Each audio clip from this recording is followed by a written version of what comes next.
Welcome to the first edition of Market Moves for 2026. I'm Vincent Scarsella, Head of Research and Investments at Sgroi Lawley. In today's update, we're recapping a very eventful first quarter. Markets were hit with a mix of geopolitical shocks, rising oil prices, and renewed uncertainty around both interest rates and the broader economy. As tensions escalated with the war in Iran becoming the dominant headline, investors were forced to weigh the impact of higher energy prices and the possibility of a prolonged conflict. With the Strait of Hormuz blocked, those concerns intensified. Oil prices moved sharply higher, and that helped trigger the first meaningful pullback of the year. The reason is fairly simple. Higher oil prices can feed into inflation. While inflation has come down from its highs, it still remains above the Federal Reserve's 2% target rate. That raised fresh questions about whether the Fed may need to keep rates higher for longer. It is also important to remember that the Federal Reserve works with lagging data. Its preferred inflation measure is the Personal Consumption Expenditures Price Index, or PCE. More specifically, the Fed tends to focus on core PCE, which excludes food and energy because it gives a broader view of the underlying inflation trends across the economy.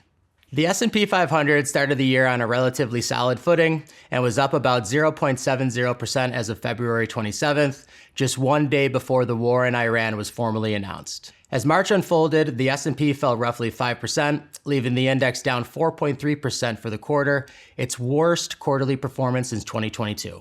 The Nasdaq was hit the hardest among the major indexes. In addition to the geopolitical backdrop, the technology sector faced added pressure from concerns tied to private credit and restrictions on investors' withdrawals in certain strategies. That created another layer of stress for an already sensitive market. Put simply, some investors who wanted to access their money were not able to withdraw it immediately. While redemption gates are legal and are designed to protect investors during periods of elevated withdrawal requests, they can still add to the uncertainty when confidence is already shaky. On top of this, AI was put under some pressure due to costs and whether or not all of this spending will benefit companies in the long run. The Dow Jones Industrial Average held up slightly better, down 3.2% for the quarter. Small cap stocks were a relative bright spot, finishing the first quarter in positive territory, up 0.9%. One encouraging note came on the final trading day of the quarter. On March 31st, the S&P gained 2.91%, marking the second best quarter-end trading day in history. Only September 30th, 2008 was stronger, when the index rose 5.42%. Looking across the 11 sectors of the market, energy was the clear standout. With oil prices surging, energy rose 38% for the quarter and was the only sector to post a gain in March. In March alone, crude oil climbed 71%. To put that in perspective, during the opening month of the Gulf War in 1990, crude oil peaked at roughly a 45% gain.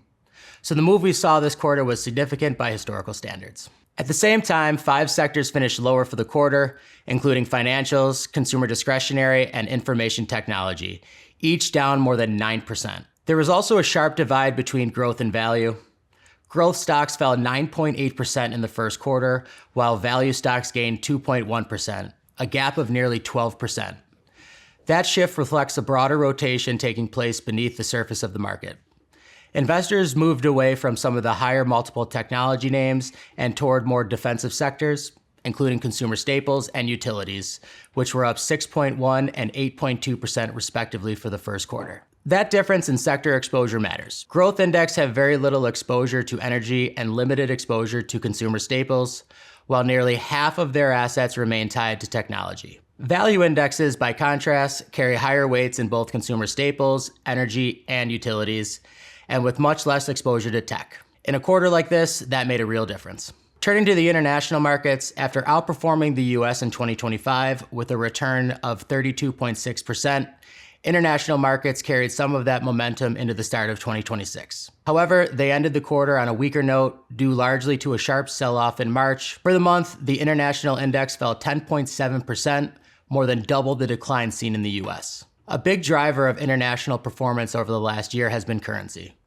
A weaker US dollar helped support foreign returns in 2025 and through much of January and February. But once the war began, the dollar moved higher, rising 2.6% in March as investors grew more concerned about inflation, interest rates, and global uncertainty. Turning to fixed income, the Federal Reserve, the European Central Bank, and the Bank of England all left rates unchanged during the first quarter. Even so, yields moved higher. The 10-year Treasury yield rose 33 basis points, starting the quarter at 3.97% and ending March at 4.3%, its highest level since July of last year. This was primarily caused by oil prices affecting future inflation data, which in turn sent yields higher. As rates moved up, bonds faced renewed pressure. The Bloomberg Barclays Aggregate Bond Index fell 1.8% in March, leaving it down 0.05% for the quarter. Looking ahead, the Federal Reserve is scheduled to meet again on April 29th. At this point, expectations for a rate cut remain very limited. That means incoming inflation and labor market data will remain critical. If we begin to see a cooling job market, that could raise concerns for the Fed. At the same time, if inflation remains elevated or payroll growth stays firm, it will be difficult for the Fed to justify cutting rates in this type of environment. As we wrap up, it is worth remembering that volatility is simply a part of investing. No one enjoys market pullbacks, but they are a normal part of the cycle. Every year gives investors a different reason to get nervous. Sometimes it is a war, sometimes it is inflation, sometimes it is a recession scare, and sometimes it is something no one saw coming. But markets have worked through wars, oil shocks, financial crises, and even a global pandemic. Long-term investing has never been about avoiding volatility altogether. It has always been about staying disciplined through it. It is also natural for investors to place more weight on what has happened recently than on what history tells us. That is why context matters. The chart on the screen compares recent volatility to what we experienced in 2020 and 2022. And while today's headlines may feel dramatic, the reality is that markets have weathered far more severe periods before. Over time, this quarter will likely be remembered for what it was. A volatile stretch, yes, but ultimately just another chapter in a much longer investment story. Thank you for joining me for this quarter's market moves. I'm Vincent Scarsella, Head of Research and Investments at Sgroi Lawley, and if you have any questions, please don't hesitate to call the office. I'll see you next time.